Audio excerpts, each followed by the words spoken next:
Saludos, Masters de Star Wars. Yo soy la sombra del Imperio.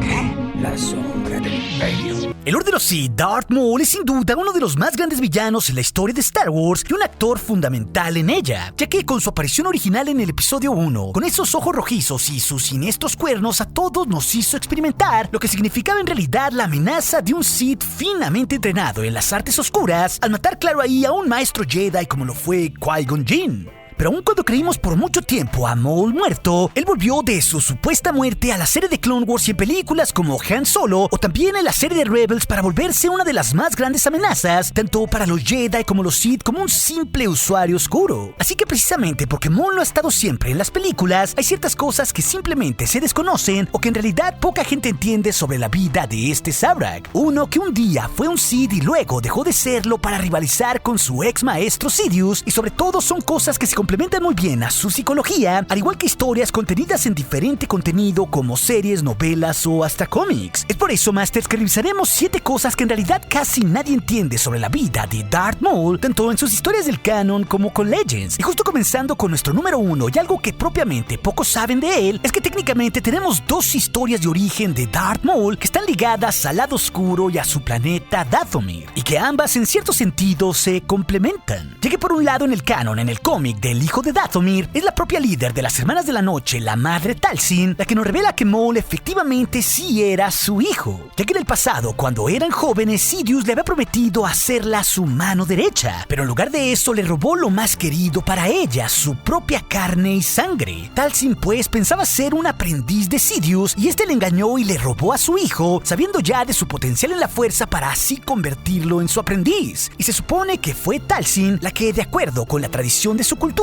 le hizo los famosos tatuajes que Maul llevaba en su cara y en el resto de su cuerpo antes de que él cumpliera solo 1 año. En este sentido, se supone que en el canon Maul tuvo un nombre de nacimiento que es desconocido porque lo olvidó, y por eso solo se le conoció como Darth Maul, porque justamente desde niño estuvo bajo la tutela de Palpatine, quien lo entrenó como un asesino Sith. Esa historia es la canónica, pero la historia de Legends del origen de Maul es un tanto distinta, pero a la vez es complementaria dándonos más detalles. Y esto sucede durante la novela de Legends Darth Plagueis, escrita por James Luceno, donde se nos narra ahí esa historia de origen de Maul,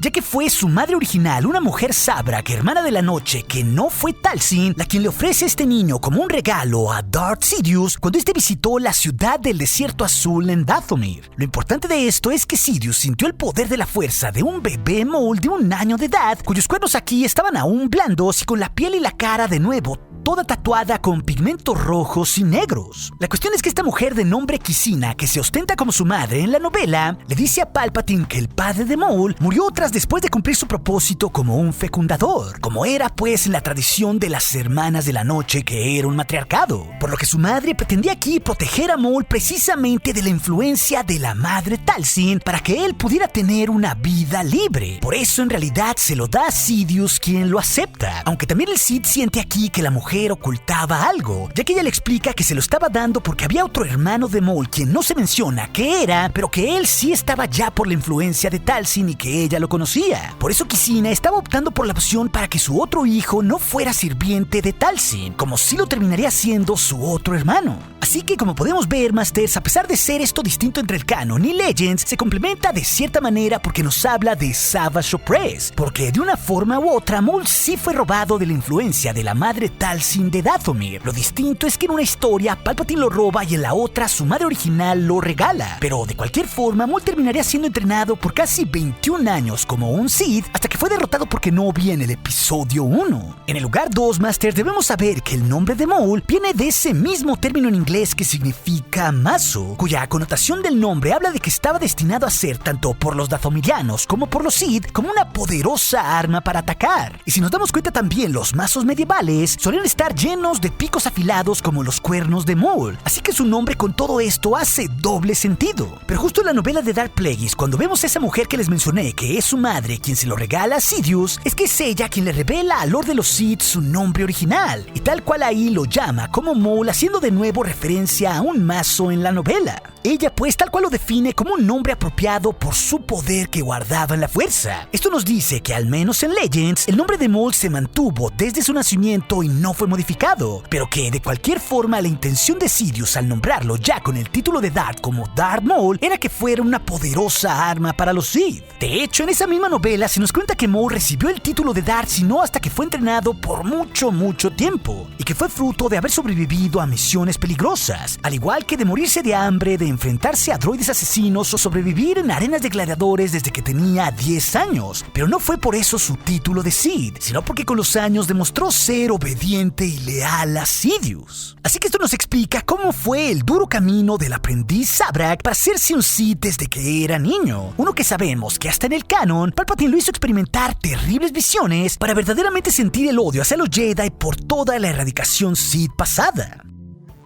En tercer lugar, algo que en realidad poco se conoce sobre Darth Maul ligado a su historia del canon es que como legado y para incrementar su poder, no solo tendió lazos con los diferentes sindicatos criminales de la galaxia, sino que él construyó 3 sindicatos distintos. Pero en realidad el sindicato más importante y del que poco hemos visto en la historia de la saga es justo Alba Escarlata, ese gran sindicato que en la época imperial fue famoso por corromper justamente oficiales imperiales y por tejer también en el bajo mundo varias alianzas con otros gremios criminales como con los Pike. La cuestión con esto es que en realidad pocos saben que no fue ni el sindicato de Katis ni la sombra colectiva que antes fundó Maul los sindicatos más poderosos que él tuvo, no, sino que fue precisamente el Alba Escarlata, ya que esta organización duró al menos más de una década desde el último año de la Guerra de los Clones, como el propio Maul nos dijo en Clone Wars, pasando así también por los primeros 9 años del Imperio y desapareciendo en algún punto entre la película de Solo y la serie de Rebels. Vaya, lo que vimos en Solo con Maul fue justo el apogeo de su organización cuando de nuevo con el Alba Escarlata fue un poderoso criminal en la galaxia que por segunda vez se volvió una amenaza no solo contra el sistema imperial sino contra los Sith. No por nada en Rebels varios años más tarde lo vimos andrajoso y ya sin nada, completamente recluido. Los inquisidores lo habían perseguido y por ende también todo el sistema imperial, lo cual nos dice que Sidious hasta 2 años antes de la guerra civil le había vuelto a quitar todo. Por eso ya en la serie de Rebels él odiaba tanto a los Sith y particularmente a Palpatine, porque como sabemos le había hecho perderlo todo en múltiples ocasiones a lo largo de su historia. Pero esto último se une a nuestro punto 4, Masters, ya que la verdadera razón por la que el Alba Escarlata fue el sindicato criminal más poderoso y duradero que tuvo Maul fue justo porque el Zabrak aprendió del mejor, de Darth Sidious. Y esto del Alba Escarlata también se relaciona curiosamente con ciertos elementos de la novela de Legends Darth Plagueis, cuando ahí Maul aún era un aprendiz y asesino Sith. Y este Zabrak nos dice en la novela que no entendía del todo cómo su maestro entretejía todo en la arena política y también entre sindicatos criminales, y esto muy a pesar de tener rivales en ambas arenas. La cuestión es que este Maul joven a sus 20 entiende bien que Sidious se enmascaraba con 2 identidades muy distintas para así al mismo tiempo operar bajo el agua y frente a todos como el senador Palpatine de la República. Es aquí que el joven Maul se da cuenta de que él carecía de una identidad secreta y de la importancia, claro, de tener esta. Algo que sabemos bien que fue muy famoso entre diferentes lores del Sith, como pasó con Sidious, Darth Plagueis o hasta Darth Tyrannus. Sin embargo, aquí es donde esto se liga con el Alba Escarlata, ya que sabemos que Maul fue capturado cuando la sombra colectiva se volvió muy peligrosa por tomar Mandalore y ahí Sidious lo terminó venciendo en combate. En este sentido, en este punto de su historia, ser visto y notado por todos se volvió en algo que jugaba en contra de Maul y él tendría que aprender de esto a la mala.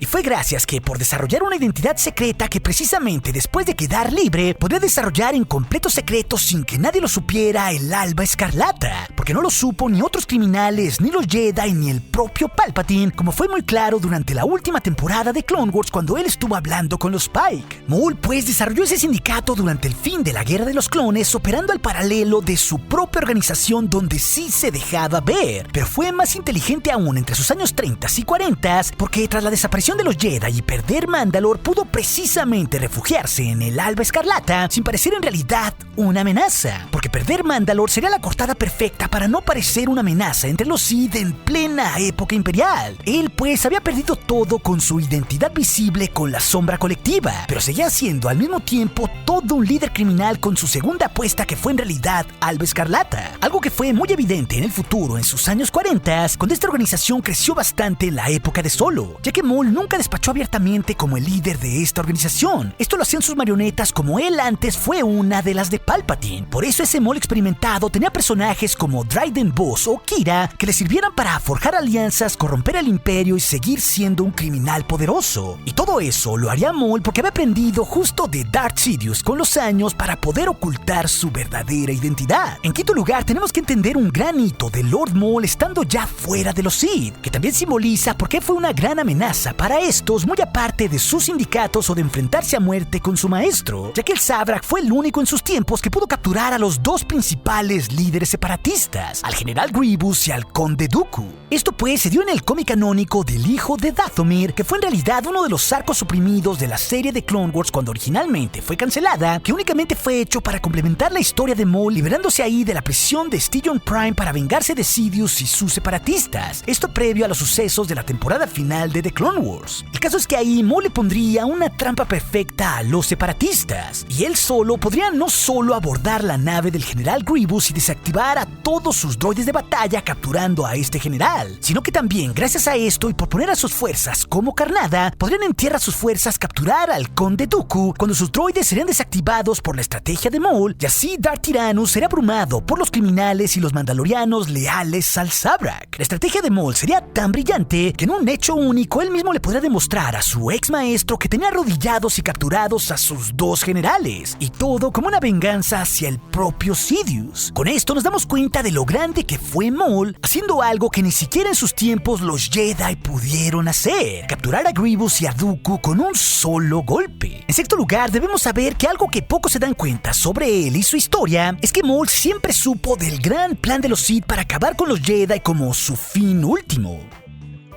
Claro, él no sabía exactamente cómo se daría en un principio, porque no lo supo de primera mano al no ser más un Sith durante la Guerra de los Clones, que todo era en realidad una pantalla para distraer a los Jedi y destruirlos con estos mismos clones. Sin embargo, su propio maestro, desde que era niño, le había explicado desde que visitaron Malachor por qué los Sith querían vengarse de los Jedi al haberlos hecho casi desaparecer. Pero también en Legends el propio Sidious le habló a Maul que su gran plan y su misión de gran importancia necesitarían llevarla a cabo juntos, una que requería que hicieran de uso de todos sus poderes. Eso tal cual sabía Darth Maul previo al episodio 1 en la novela de Darth Plagueis, aunque el Sabrak también nos dice que aún faltaban varios detalles, pero que todo iniciaría obviamente en Naboo. Es más, es tan claro que Maul sabía que algo se estaba gestando previo al asedio de Mandalore en Clone Wars, que cuando tenía frente de sí capturado al conde Dooku, este le dice que más de 10,000 caballeros Jedi intentarían detener a los Sith y aún así fallarían. Así que es más que evidente que Maul siempre supo que Sidious haría algo grande en contra de los Jedi, aunque únicamente lo entendería ya en una etapa muy avanzada de la Guerra de los Clones, cuando incluso él mismo podría hacer ya muy poco para que el dominio de los Sith fuera detenido incluso por su propio poder. Es así que llegamos al punto final, y debo decir que en realidad poco se conoce detrás de la verdadera razón de la muerte de Maul en su vejez, cuando lo vimos en la serie de Rebels 2 años antes del Star Wars original, asistiendo a Tatooine para matar a Obi-Wan Kenobi y lo que fuera que protegía a él ahí, ya que no es que simplemente el viejo Maul fuera vencido por las grandes habilidades de Kenobi al derrotarlo con 3 movimientos sumamente finos. No, hay en realidad un contexto mucho más amplio en esa escena, que inclusive el propio Maul en la vida real, es decir, Sam Witwer, lo conoce muy bien. Él, como seguramente saben, Masters, es la voz de Maul en la película de Solo y también en las series de Clone Wars y Rebels en inglés, y pudo conocer esa verdadera razón de la muerte de Maul al estar codo a codo con Dave Filoni en el desarrollo del capítulo Soles Gemelos de Rebels, que es cuando muere Maul. En este sentido, según nos explica Witwer Masters, Maul acude con soberbia a Tatooine al ver en lo que se ha convertido Kenobi y muestra también sus aires de grandeza con el sable primero que nadie, evocando a aquellos momentos de su juventud de la amenaza fantasma, lo que hace de inmediato que Kenobi encienda su espada. Pero aquí Obi-Wan cambia varias posturas hasta que le pone una trampa a Maul, poniendo la misma posición con su espada que había utilizado antes Qui-Gon Jinn el mismo día que lo mató Maul. Es aquí que Maul al instante piensa: oh, ya sé cómo vencerte. Y en ese momento el Sabrak intenta el mismo movimiento con el que había vencido a Jinn años atrás, intentando golpearlo con la cabeza con el mango de su espada, y no darse cuenta que había caído en la trampa trampa es justo lo que mata al Zabrak, porque Kenobi había previsto esto en su templanza, y así al darle un corte mortal, Maul se da cuenta que había leído toda esa situación completamente mal, ya que este Exid había iniciado la pelea pensando que Obi-Wan era una mera rata del desierto, un hombre sin esperanza que estaba escondiéndose, que era cobarde y que era en realidad un Jedi fallido, uno que no tenía nada y que estaba protegiendo a alguien como antes Kenobi lo intentó con Satine. Maul, pues, y lo más importante de todo, Masters, es que refleja aquí lo que ha sido su propia miserable vida, sobre todo en los tiempos imperiales, viviendo escondido como el cobarde que sí era, pensando que Kenobi estaba haciendo lo mismo que él hizo muchas veces en su pasado, sin un sentido de trascendencia más allá. Pero al ser tocado por la espada de Obi-Wan, es ahí donde entiende que su rival seguía siendo un maestro Jedi en activo, y que esto que estaba haciendo se trataba del elegido. Así que en sus últimos minutos, la historia de Maul volvería a ser amarga, Masters. La venganza lo había vuelto a cegar como lo había hecho ya en el pasado, y eso le causó su muerte. Por eso, su único confort en los brazos de un compasivo Kenobi sería saber que mediante Luke Skywalker, al fin él tendría algo de venganza, después de todo el tormento que los Sith le habían causado a este desdichado y viejo Maul. Pero si quieres saber 7 cosas que nadie entiende de Obi-Wan Kenobi, esa historia te la dejaré aquí en las pantallas finales junto con otras. Y recuerde, nuestro aliado es la fuerza y un poderoso aliado es. Hasta aquí la sombra del imperio.